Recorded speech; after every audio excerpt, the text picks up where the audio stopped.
But I can see them.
So good afternoon, students. I hope you're doing well and you keeping safe.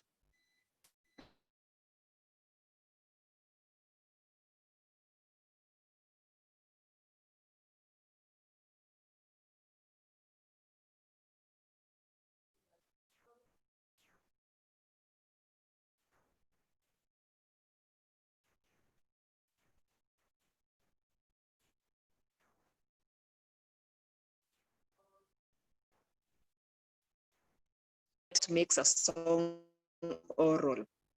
And before then, maybe we can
Pod.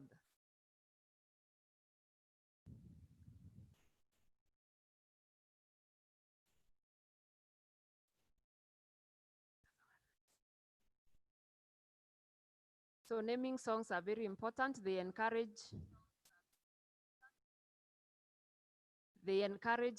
the newborn or the child to take after the good qualities or community values. Then we have circumcision or initiation songs that were sung during circumcision when one needs to move on from childhood to adulthood. They are very important. They encourage the initiates to be brave not to cry, not to show any sign of cowardice during the circumcision. We know it's a painful process. So they are encouraged to remain strong. They were also used to mock any initiate who would show some cowardice. Therefore, these songs are very important. They tell the initiates that you are not the first one to go through it. Some other people have gone through this initiation process and they've emerged successful and they never cried. So you should be brave because you want to be a man. And then we also, after one is circumcised, then we expect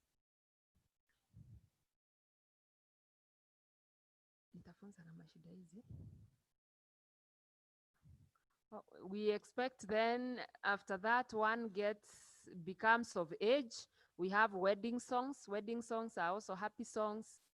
The community celebrates, so they are happy because one of their own is getting married. And therefore these were sung in most cases by the maids. They are also sung sometimes by the parents. They encourage, they remind, their functions is to remind the couple or the couple of their expected duties. When you get there, you be the one to take care of the children, to provide for the children, to till the shamba there. You're supposed to fetch firewood, you cook for them. They are told of the duties and the expectations of the society. They also express some sadness, especially when the girl is leaving her people, leaving her home. At times it is painful to depart and to leave your people and go to unknown people or strangers. And therefore the girl would and the maids would show some sadness because of leaving the parents, leaving the relatives and friends to go to a different home altogether. Wedding songs are very important also. They express or they show the couple that now you are mature, you should treat each other with respect. This can also be said to be marriage songs and or wedding songs. So mostly sung before on the wedding eve, before the wedding or during the wedding, to encourage the groom and the bride on what to do or what is expected of them. Some marriage songs, before then we had love songs. Love songs are also very important. They express love or romantic relationships to show that these people are in love, they are happy.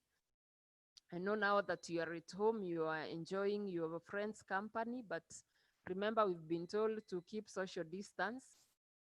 But if you've found a new girlfriend, please ensure that you do what is needful. Keep social distance, enjoy the company of these people, talk about education, help them improve, let them also help you write some essays or such thing, but it is good to have friends. So love songs are very important because they express the feelings of these two towards one another. They are also used to praise the good quality of the man or the girl. For example, the beauty, the hard work, where she comes from. So in general, they praise. And some others are painful. They are love songs, but they are very painful because they bring out the aspect of rejection. A lover has been rejected. He had put so much hope, or he had done all that he could to get this girl or to get this man, but he's rejected. His love is never substantiated, so he feels the loss and the pain. So such are love songs, but they also bring out the message of rejection, which can be very painful. It can be very painful, but we are told there are many people around, so express the feeling, but move on with life. Don't think of harming the other person. Leave them to be, to enjoy. God has still someone for you, so don't do anything silly. You think through it. Some love songs also can be used apart from praising, apart from expressing rejection. they are also sung when one loses a loved one. You may be in love with somebody, but unfortunately, he passes on or she passes on.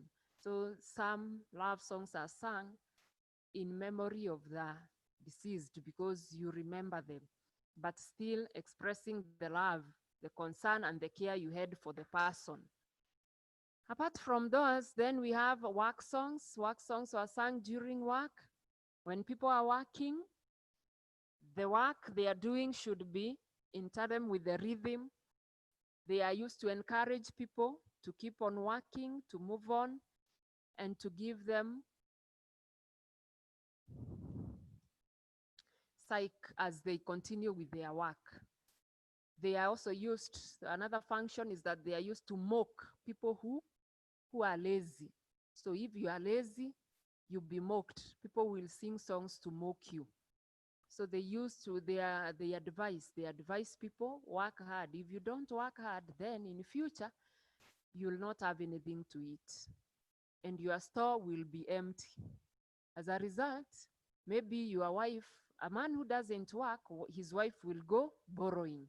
And as she's borrowing, men will take advantage of her. So eventually you'll not even have a wife. So they mock and they admonish us to work very hard. Then we also had war songs. War songs were sung to celebrate the good doings after they've won a battle, when they are going for a battle, to encourage the warriors as they are going to fight for the community so that they bring back some plunder. Apart from that, after victory, the war songs were also very important because of the good work done by these soldiers. So all these types of songs are very important. We also have the epic song. It is a long story that brings out the personality, the good qualities, and good deeds of a heroic character or a heroine in a village. So all these are types of songs. Today we want to look at their features, stylistic devices in these songs, apart from the functions, because you'll find most questions asking on functions. Describe the type of oral songs. So all that we've looked at, and I'm sure you can remember most of them. If not, you remind us some. Maybe I've not mentioned a specific genre. You remind us. I'll give you an opportunity to do so. So we look at the functions. The functions. One of them, I mean stylistic devices or features. Then the first one is repetition.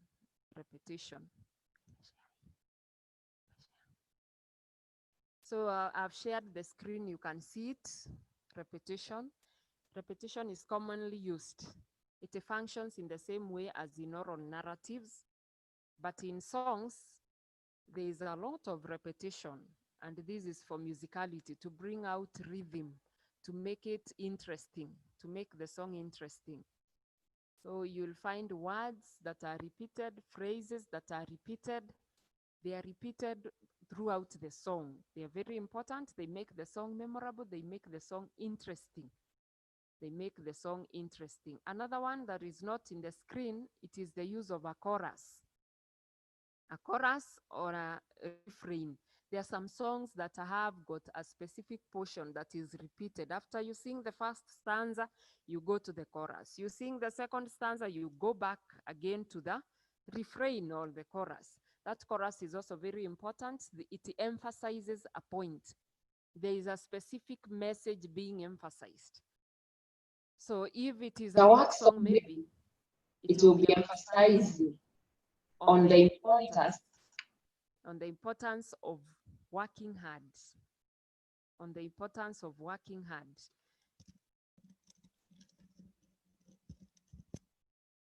If it is a love song, it will be emphasizing on the good qualities or the beauty. Therefore, this refrain is very important to emphasize a given message and also to create rhythm and musicality in the song. Number 2, from what you have on your screen, direct translations. So songs, in most cases, they are traditional. Remember, this is oral literature passed on from one generation to the other. And therefore, in most cases, they will be in our mother tongue and sung in the original language. They have to be translated into English. So when we do thorough translation, we lose the meaning and humor of the song because the translation, so loser translation is given. We're told sometimes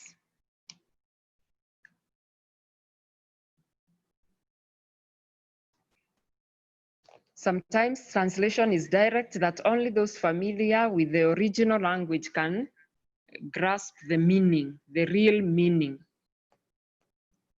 So this translation makes the song beautiful or more memorable. So for example, we are given here one example in Kikuyu. And when we get it, then it traces the origin of the song. So translation, in other words, brings out some originality, authenticity of that song. So for example, we are just given an example here. I may not read it, but referring to drawing a djembe. So that is translation. And in most cases have translations. I have a song that I've sent you about a mother. That mother who takes her food alone. You can see it, I've shared the screen. That mother, before she has eaten, that mother, she says, roll the baby for me. That mother, when she has finished, this one, sorry. She says, give the child to me. Oh, this one doesn't have. So direct translation is when, for example, something is in Swahili and you lack the exact words to say it in English, and therefore you are forced to change it. For example, I have another song that I'll share with you. The mother of a child is not one. The mother of a child is not one. Meaning, when we say the mother of a child is not one, it means that there is another way of saying, it is another way of saying mother of a child.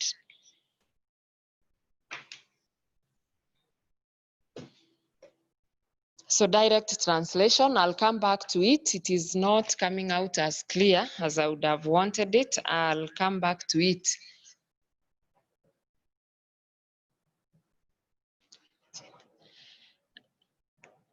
I'll come back to that. Another one is direct address. Direct address. This is when you have got a specific or target audience. So you directly mention the addressee. And the effectiveness of this is to create dramatic effect since somebody is being referred to. So for example, in a work song where you tell men, young men, till the land. Young men, work hard. Young men, plant in good time. Young men, weed. Young men, harvest when you are required to do so. So you keep addressing the young men to ensure that the community, you keep addressing the young men, that is direct address. If it is a love song, you may address the person specifically or directly. For example, she's Atieno. Atieno, Atieno. I loved you, Atieno. Atieno, the apple of my eye. Atieno, the girl. No other girl is like Atieno in Kenya. So that is direct address. You have a specific audience or target. So this gives it a dramatic effect, and it shows that the audience or the person being referred to is well known. So it is a feature in most songs. It is a feature in most songs. And some songs may have different people being addressed, depending with the message being given. Apart from direct address, another one that I'll go to is conversational tone. Conversational tone may not be on that screen, but it is also a feature, conversational tone. The singer uses a conversational tone. In a conversational tone, you expect it's like you are talking to somebody and they also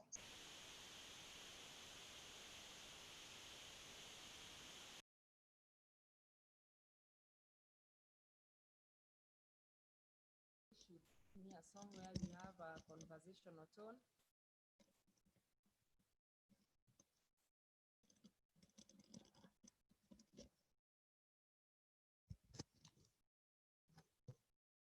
Oh, sorry for the interruption. Sorry for the interruption.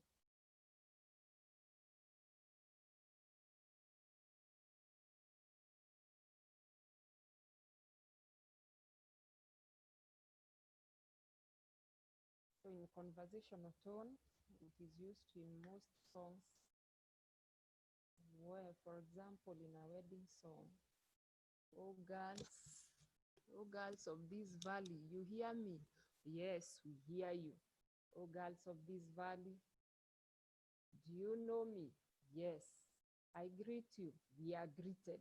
So that is a conversational tone, and it is in most songs, giving it some originality, giving that song some authenticity.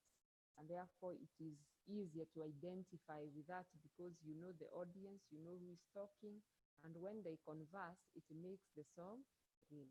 So that is also another feature. Euphemism is another feature. Euphemism is another feature, which is a manner of expression that employs more socially acceptable and less direct language for something that has been unpleasant or that may be termed as a taboo in the community or vulgar. So we have euphemism. You don't call something the way it is. You avoid, you use a word that is more socially acceptable. A word that is more socially acceptable. So instead of going to the toilet, we are given an example here that children will say, may I go out? May I go to the loo? That is what you say, instead of calling it what it is. So such songs, in most cases, in dirges or funeral songs, we use euphemism because we don't want to hurt the people. We want these songs, they are songs meant to comfort, to give comfort to the bereaved families, to give comfort to the people who've been left. So in most cases, we'll not call something the way it is. Will not, even in circumcision songs, we will avoid using a very vulgar word. Therefore, we get a similar word that can communicate the same message. I know you'd give me more examples of words where euphemism has been used. Songs also have moral lesson. They have a moral lesson. And a moral lesson is also known as a didactic, something that you can get. What do you learn from this song? Because they communicate in a didactic manner. The singer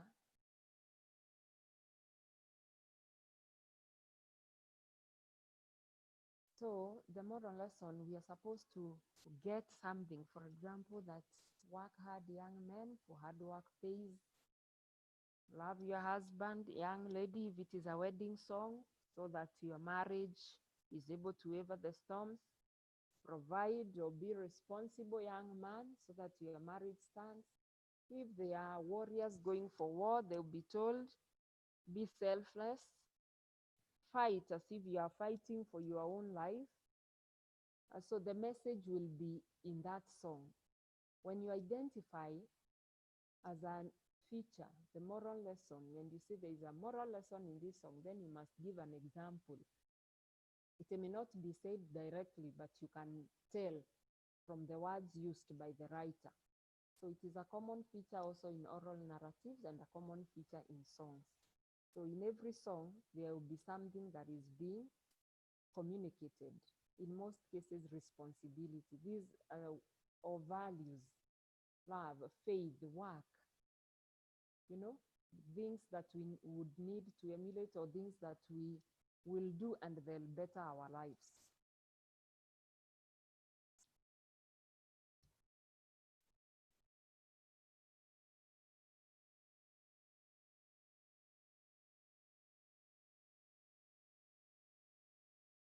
Another word there that I may not really want to read, parallelism. So it is the use of images to compare or contrast ideas. So the pair of images can be characters, expressions, experiences.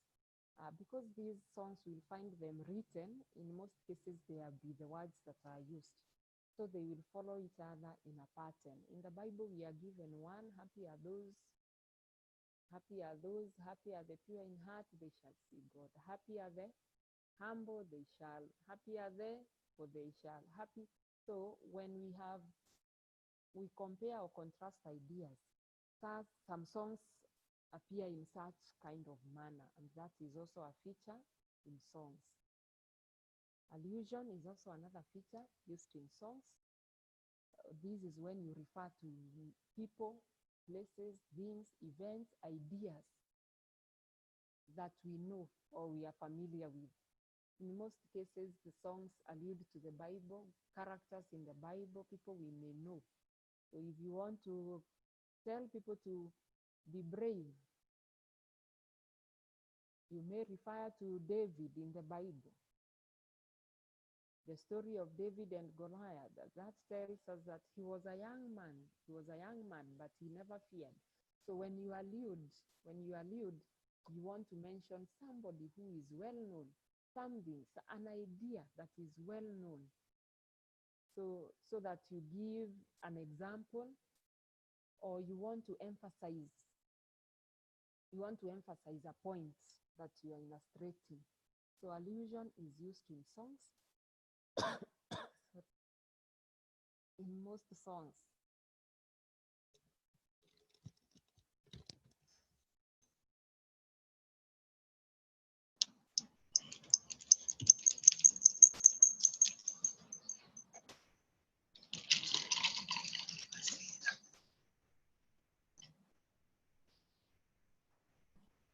Other features include imagery or figurative language. When we talk of imagery, we are referring to metaphors, similes. Similes are quite common in most songs, and metaphors, where you directly compare something to another, a person to something else. This is in accordance with the features that they portray or bring out. So every time you find a metaphor, you find personification. Personification is also part of this, and also hyperbole, exaggeration. They exaggerate some features, although these will be, in most cases, will be hidden in repetition. So figures of speech will be used, and these are very important. They are very common. They emphasize on a given quality. So if a lion is mentioned several times in a song, then you know the person they are singing is a person to reckon with. He's a brave person. He doesn't fear. He's in his own class. So if you are compared to a wolf, then there is a message being compared. If there is a simile that compares one to a wolf.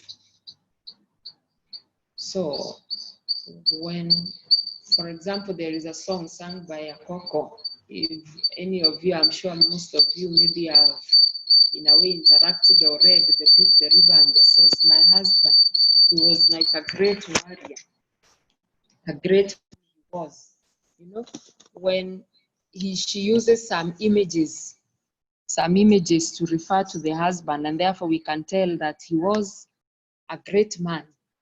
He was a great man. Then the next one is idiophones. Idiophones and onomatopoeia also are used in songs, most likely idiophones. So this is when you use some words.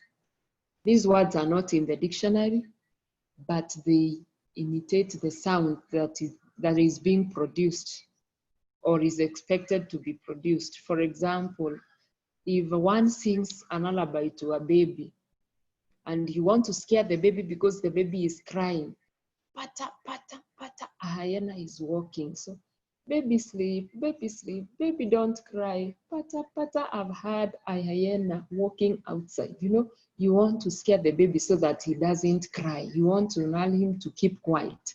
So in that case is when you use idophones, they make the song authentic. They bring out originality of the song. So they are very important. Personification is also used in songs. Personification is when we give a human, a non-living being, human attributes, and these will be found in songs. Another one, rhetorical questions. They are very common, very, very common, very, very common. So in songs, there will be questions and you don't expect answers. Such questions are referred to as rhetorical questions. They provoke thinking. They help us to think about the message that the writer is trying to pass across. So they are very important. They are a feature. Irony is also used. And irony is opposite, when the writer expresses something opposite of our expectation, something that we wouldn't expect. So in irony, it will come out in a song. I want to give you an example of a song here. Use of proverbs and wise saying is also another feature. If you find a proverb or a wise saying in a song and you identify it, that shows that you identify that proverb. It shows the person singing the song is wise and there's a message that he wants to pass across. Maybe it is a warning, it is caution, it is advice, and it serves a purpose to educate, to warn, to caution. So wise sayings are very important and you'll find them in songs. All these are features of oral narratives, oral poems or songs. There's a song on the board. I'll be asking you several questions and then I expect you to respond.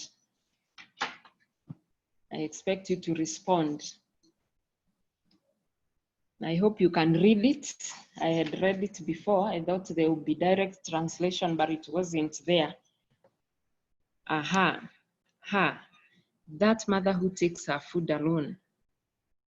Boru, I can see you. Boru, can I unmute you? You read for us the song.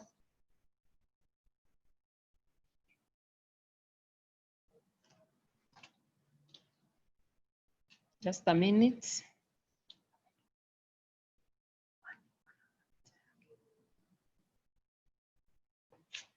Dub.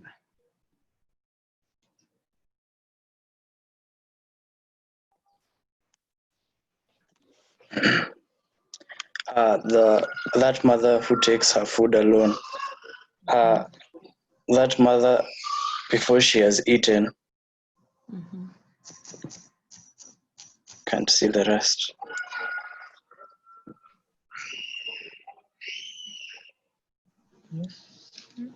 Yes?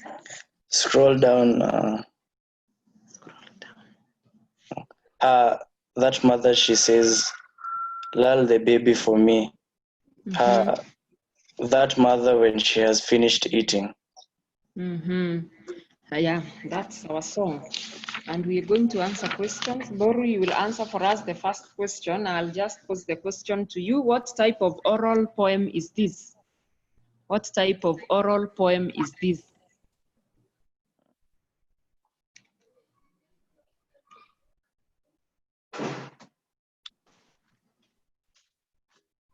Boru? This is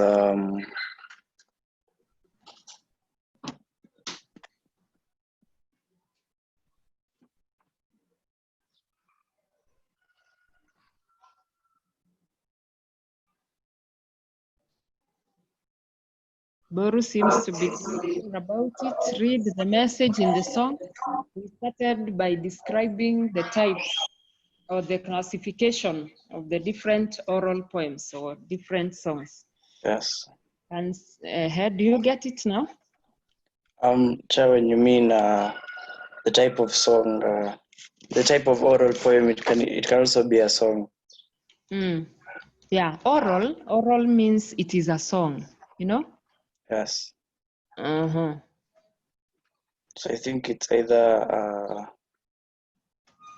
a song that encourages working.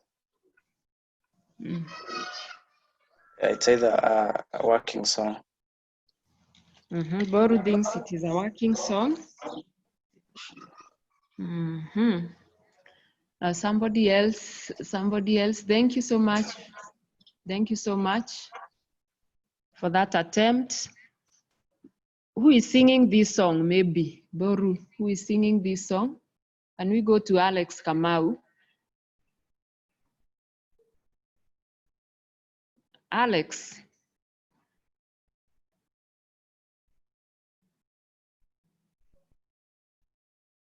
Alex Kamau, help us identify who is singing this song or who is the person.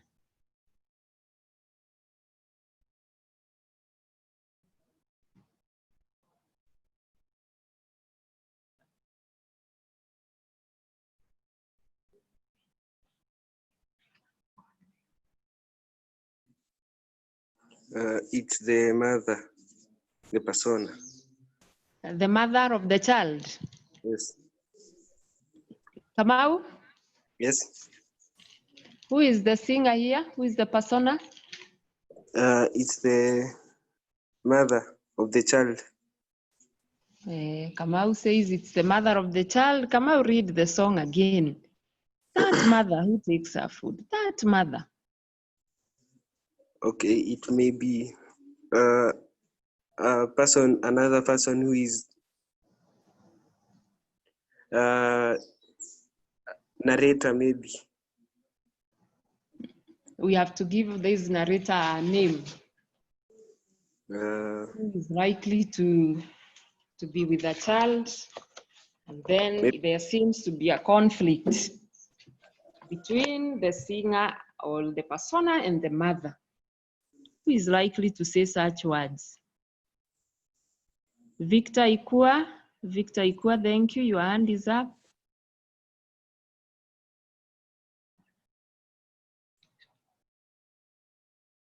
Yes, Victor.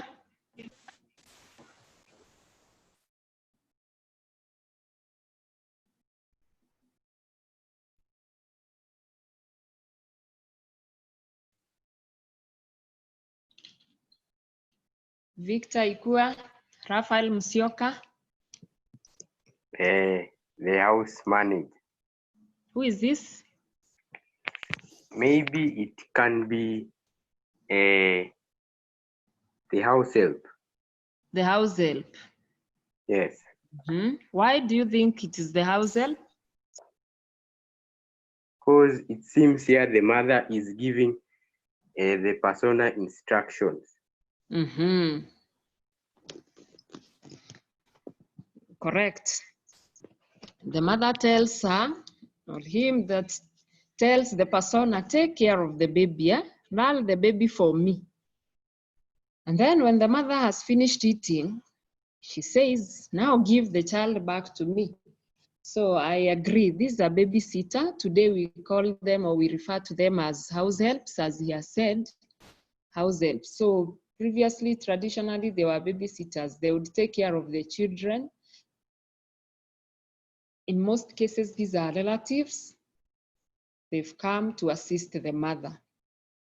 So she has some issues. She has some complaints. Which are the complaints that she's trying to pass across?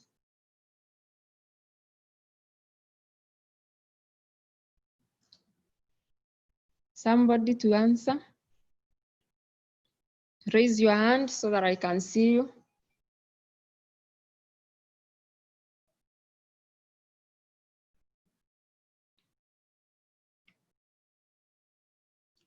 Raphael Musioka, thank you. Mhm. From the first line, can see Mhm. that the house help is saying that the mother is quite selfish because she's taking her food alone instead of Good. taking it to the child. Mhm. So the mother is already selfish. We already know the character of the mother. She takes her food alone. She doesn't want the company of the child at that time. She tells the house help, roll the baby for me. Take the baby. When she's full, she has eaten, give me the baby. So do you think the house help has any opportunity to eat?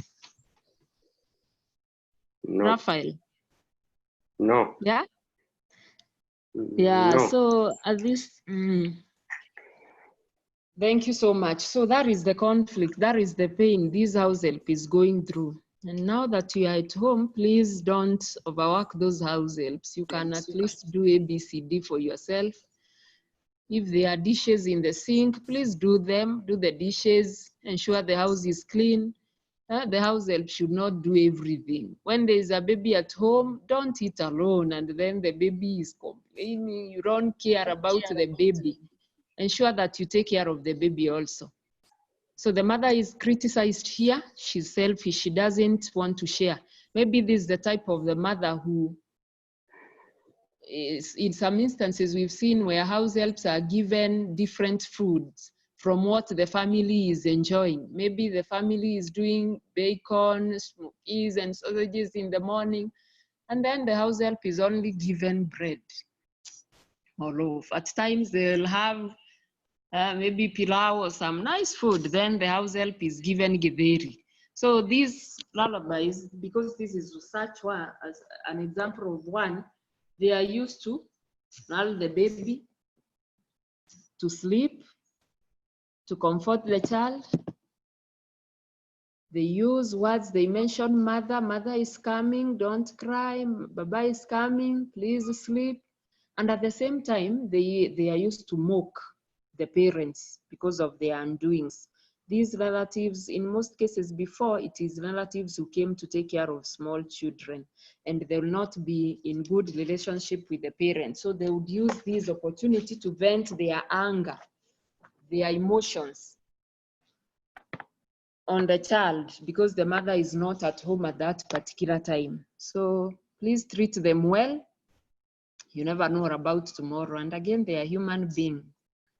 Thank you so much. I have another question.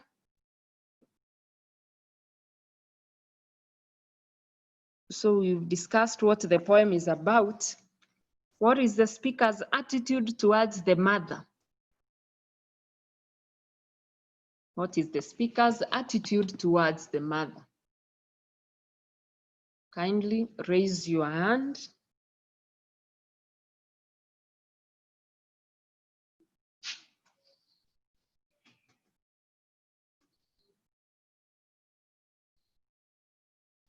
We've said this is a lullaby. You've answered the second question. Explain what the poem is about. We've seen that it is the house help complaining on the treatment of the mother and the selfishness of the mother.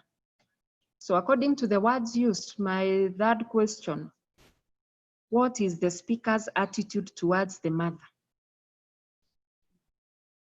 What is the speaker's attitude towards the mother? When we're describing attitude, we use adjectives. Do you think, is she happy? Is she annoyed? How does she bring it out? We look at the choice of words. What the attitude has to do with feeling. How does she feel, or how does he feel about the mother? How does he feel?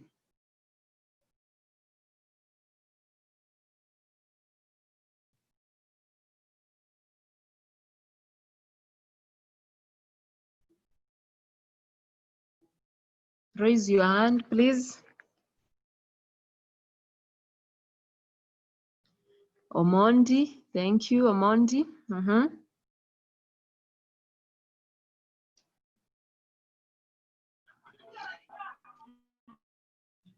Hilary?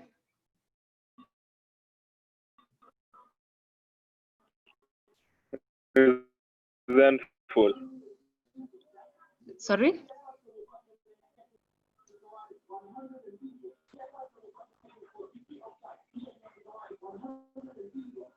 Omondi Adola?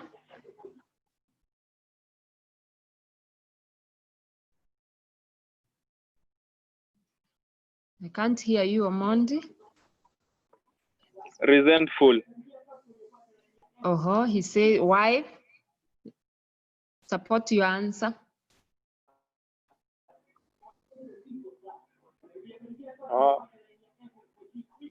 Resentful. Illustrate your answer, please.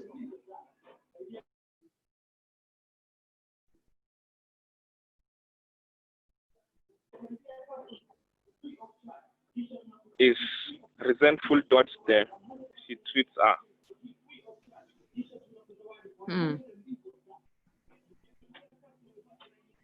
It is true. I expected you to give illustrations.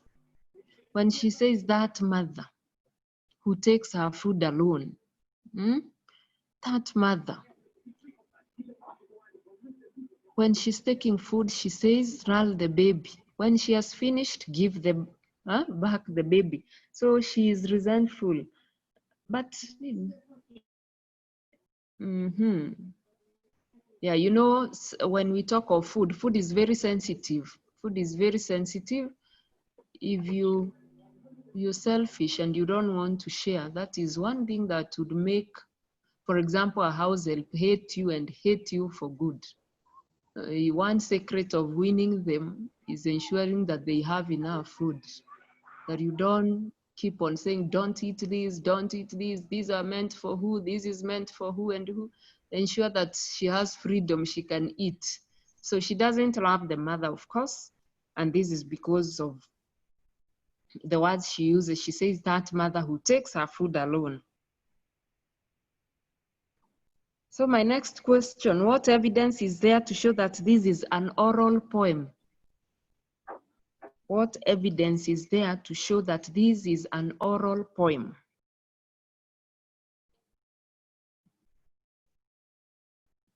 What evidence is there to show that this is an oral poem? Austin? Austin K, thank you, Austin.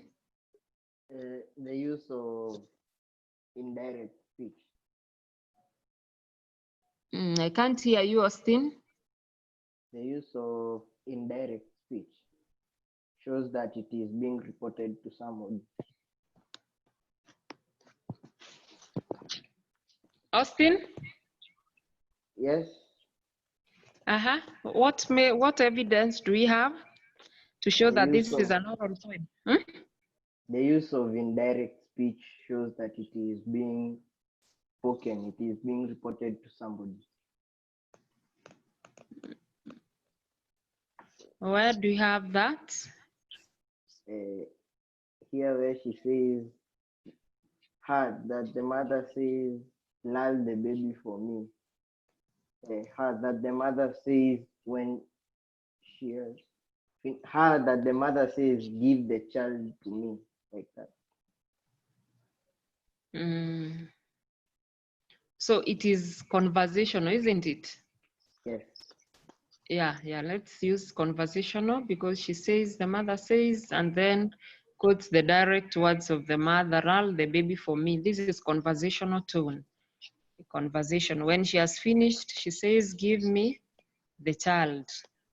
So all this brings out the bitterness in this, the mockery. We wouldn't expect this of a mother. Yes.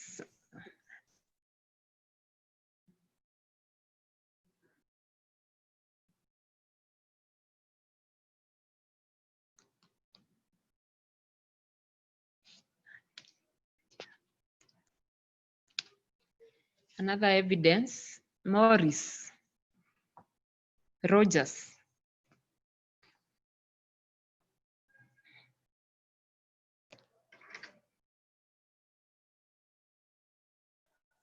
we have the use of repetition. Mm-hmm. Repetition of the word, of the exclamation ha. Mm-hmm. It brings about rhythm in the poem. It creates musicality. Yes. Thank you. Very correct. That Welcome. mother, that mother, that mother also has been repeated. Can this also be another discussed? We've mentioned.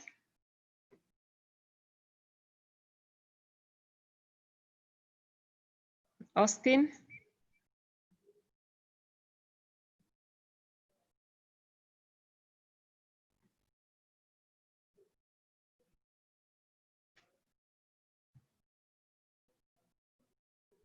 Austin K.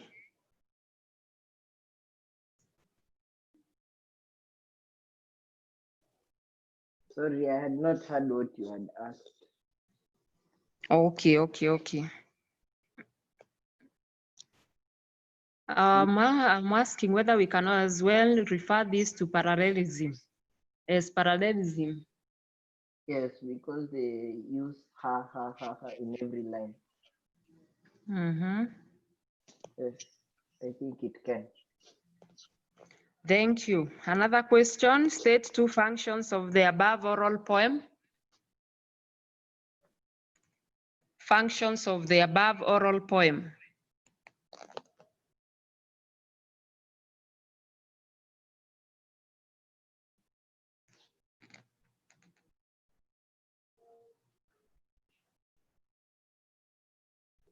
What are the functions? State two functions of the above oral poem.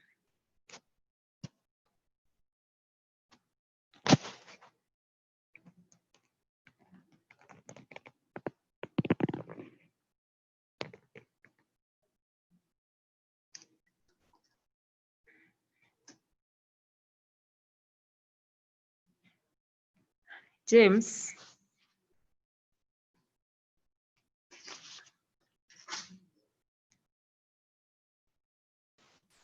Can you say that the poem?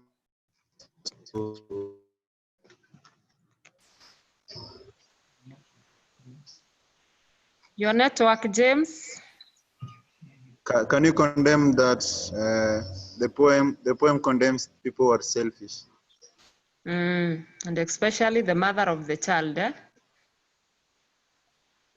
Yes. Yes. Yeah. In an exam, ensure that you illustrate, you give evidence. Okay? Yeah, the mother who takes food alone. What are other function?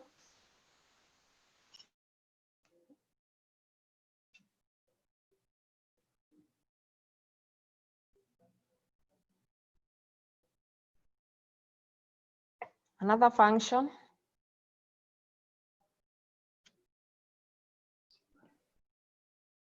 Raphael? I think the poem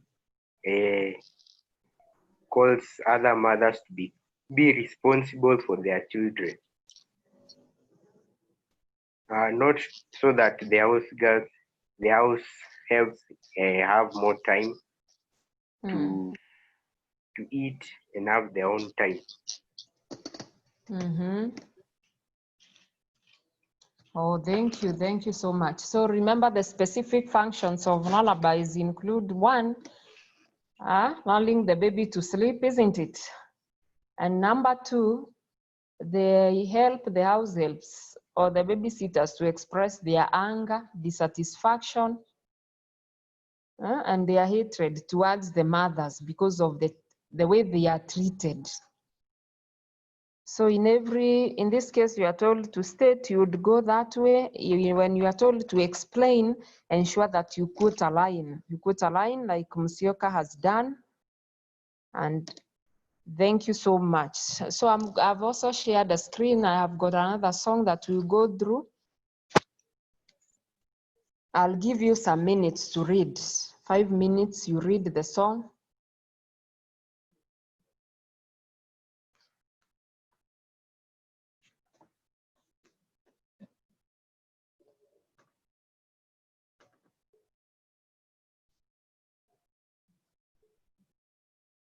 a minute.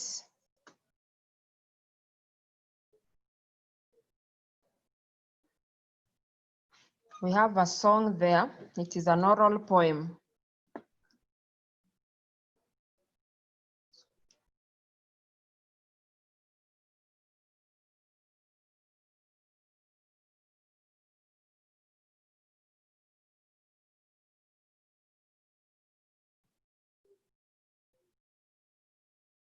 Take some 5 minutes to read through. Read it the first time, read it the second time.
I'm sure now everybody has read that song. We'll go to the questions.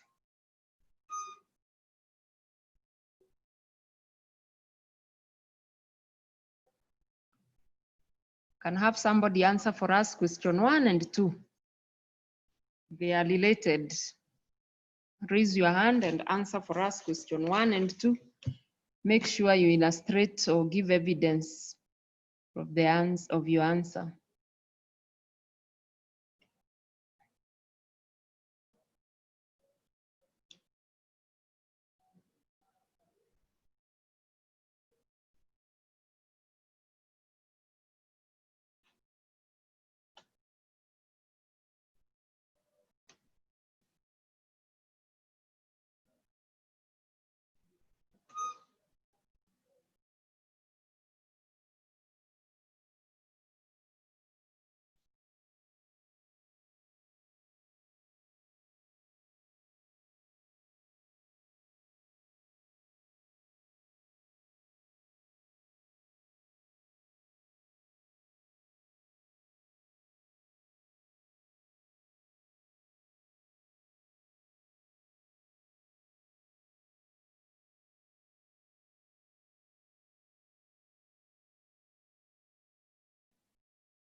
What's the song about? What kind of song is this?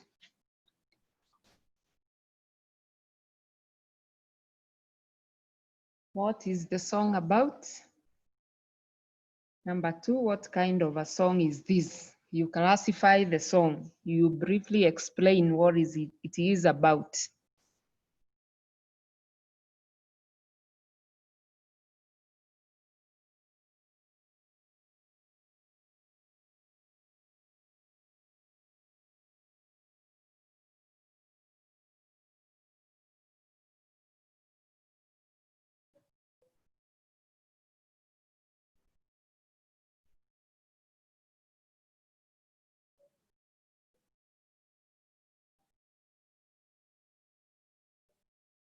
Steve Mwangi, thank you.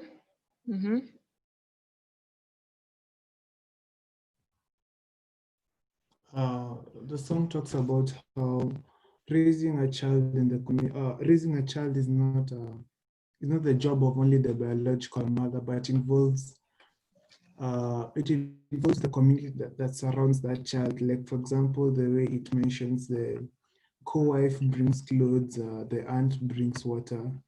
So the community is also as well involved in raising up the child so that the child can be beneficial to the society, where the work put into raise a child will be beneficial to society in future.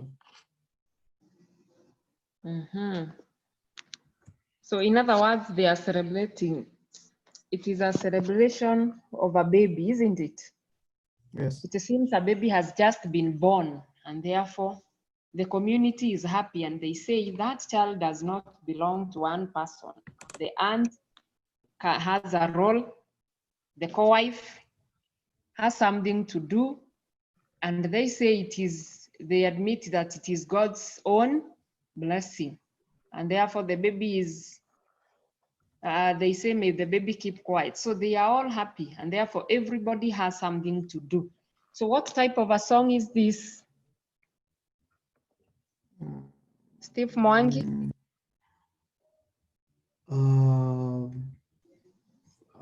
Bath. It's A bath song. Correct, very good. This is a bath song. So they are happy that the child has been born. And therefore they admit that everybody will take care of the baby. They've heard the news. You can give evidence by saying, we've heard the news. It is a line in that song. We have come home to hold the newborn baby.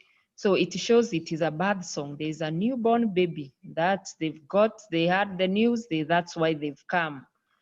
So everybody is happy at this particular moment. Thank you so much, Steve. Thank you. So such a song, the second question is asking, it is rather simplistic.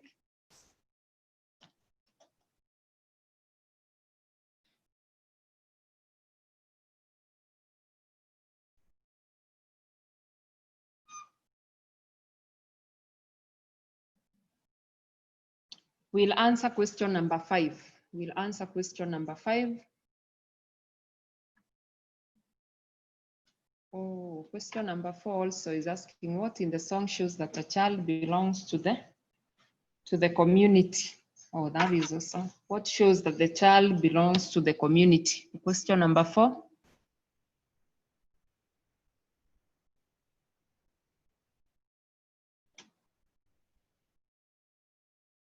Raise your hand. Question number 4.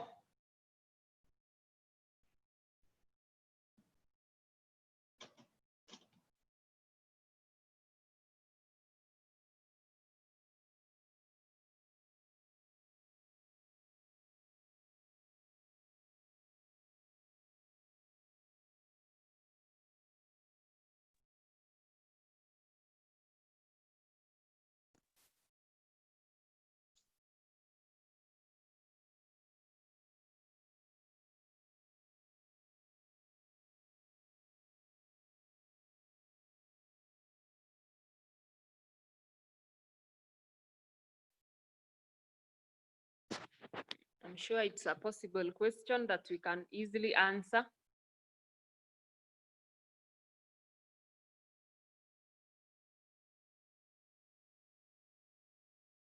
What in the song shows that a child belongs to the community?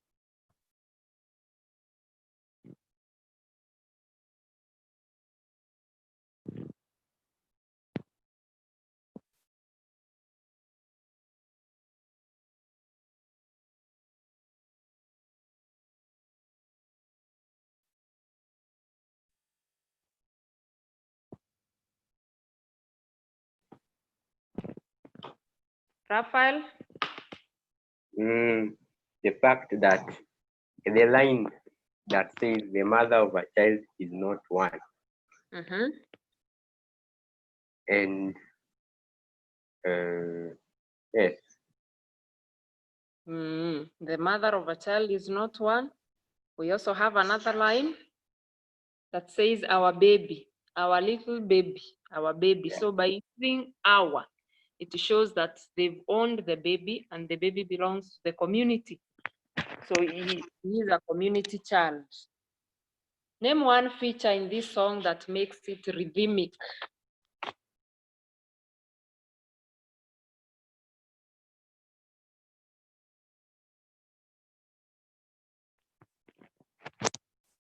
What makes the song rhythmic? We see the use of repetition in the first and last stanza when we see the line, the mother of the child is not one. Good.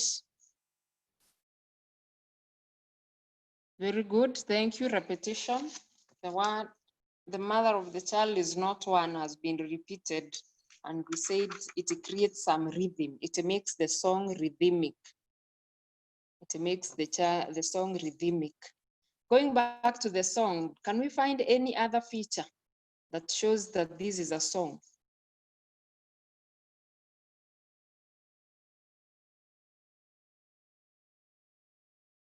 Other features that make the song oral?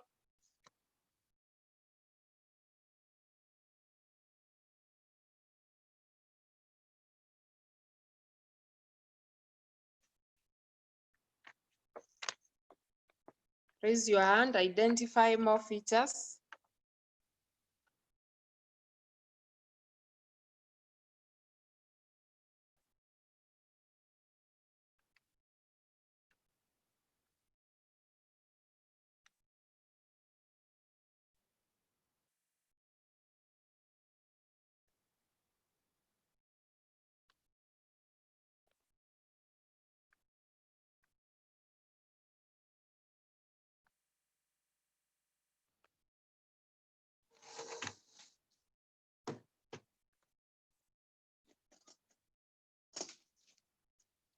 Other features, other stylistic devices that make it oral.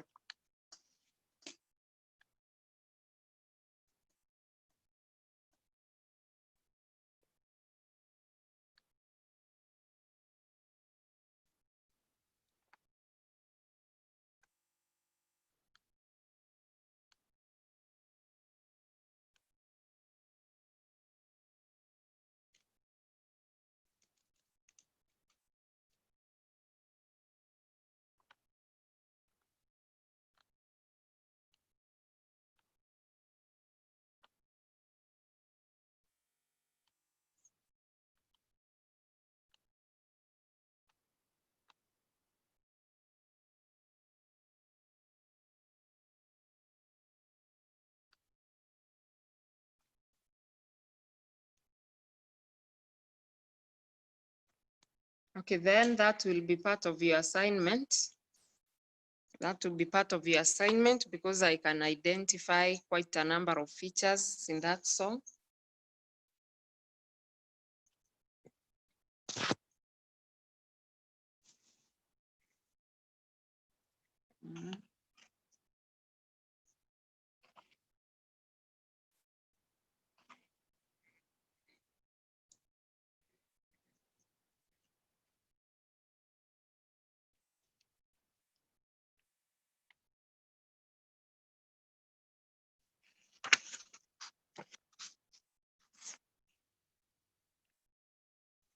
We move on to the next question. What is another way of saying mother of a child? The mother of a child.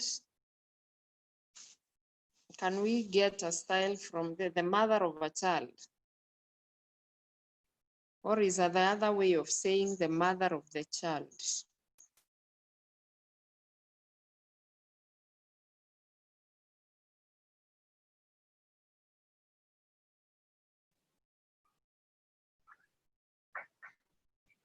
A child's mother. Yes, the child's mother, the child's mother. What kind of a family is portrayed, or are their way of life? what do we learn about the community? That is question number 7. What do we learn about this community in terms of their families? Polygamous. They are? Polygamous. Thank you. Polygamous. Give evidence. When in the line one, they say co-wife. Yeah, a co-wife. That means a man is allowed to marry as many wives as he can, or many wives. There is the wife and co-wife, and they coexist. So polygamy is accepted in this situation. And what type of a family is the first one there? Ah.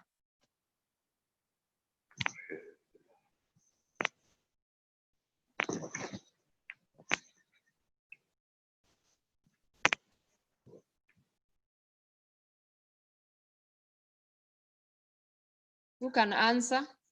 Raise your hand. Alex, Apollo. Alex.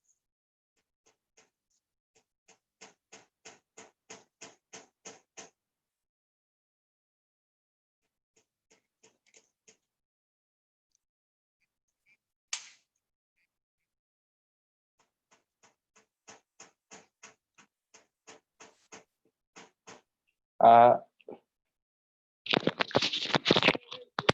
polyandrous family is whereby a woman is allowed to marry as many husbands as possible. Oh, yeah. When one woman marries many husbands. And of course, monogamous family, one man, one wife. What is the mood of the song? Describe the mood of the song. Describe the mood of the song.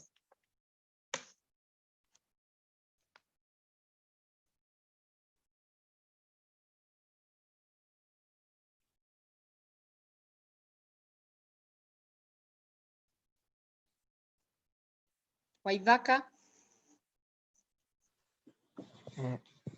The mood of the song is jovial because they are happy to see the baby is born, and they are telling the child's mother that the baby is for the society, not for her alone. Yeah, so he says a joyful mood. I agree with him. We can as well say a happy mood. A happy mood. The song portrays a happy mood because the people are happy, celebrating the birth of the child. And the singer is calling out to different people, he calls out to the co-wife, calls out to the aunt. So he calls out to different people to come and join or participate in celebrations. Therefore, it is a happy mood, a joyful mood, a joyful mood.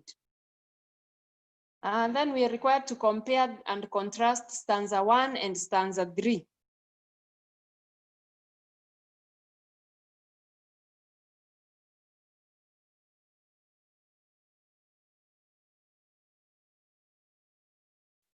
Compare and contrast stanza 1 and stanza 3. In other words, the writer wants you to mention the functions of this song, the functions of this particular song. What is going on in stanza 1? What is going on in stanza 3?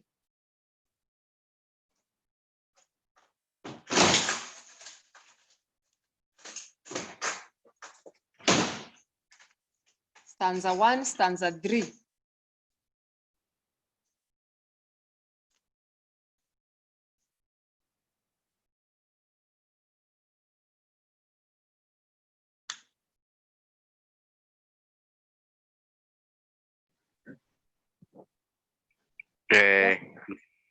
In stanza 1, the responsibility of raising up a child is not for the mother only, but for the society in the first stanza. In the third stanza, says that the co-wife bring clothes. It means that the co-wife also has a duty to help the mother bring up the child.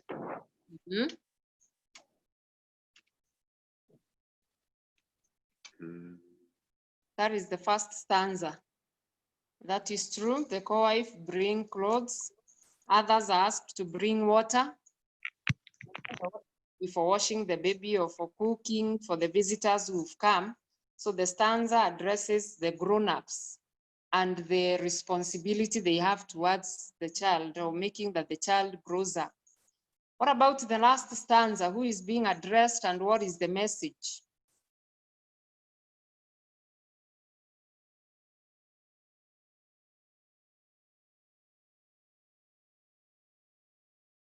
The last stanza says, make Kadhi jump, make Kadhi dance, let Kadhi dance. The mother of the child is not one, the mother of Kadhi, the baby Kadhi is born. Seems like the mother is being addressed here on what she should do. So she's advised to make the baby jump, to make the baby dance. So she also has a responsibility to take care of the child, but she should remember the community is also involved. And therefore they are all happy that she has a newborn and they've welcomed the baby in the fold. So at this juncture, I'll leave you go back to your notes, you look at the different types of songs. Most questions will ask about the functions. More marks given to stylistic devices. Identify features that make the song oral. And we've looked at some of them. Direct translation, we say this is where you translate direct from Kiswahili to English. You're trying to get words in your mother tongue, maybe in Kikuyu, in Luo, in Luya, and then you want to say it in English. You may not get the right words, so you translate. It gives that song some originality. Then we mentioned conversational tone, very important. Repetition is also there. The use of a chorus or a refrain. The use of sound devices, for example, idiophones and onomatopoeia, they are also used in the song, giving it musicality, making it original, and making the song more interesting. So the different styles are given in our books. You look at them, you continue looking at such songs, and you try to answer. The rest are questions that will ask you on the community values, what is being emphasized. On what is being emphasized, what we can learn from that song. So, and then the others will ask you about attitude and mood, Therefore, I wish to call it a day or call it a lesson. I wish you all the best. Ensure that you read widely. Ensure that you're reading Blossoms of the Savannah. We will start sending you questions on the same essay questions where we can discuss in the next lessons. Keep safe, take care of yourself, and may God bless you so much. Thank you.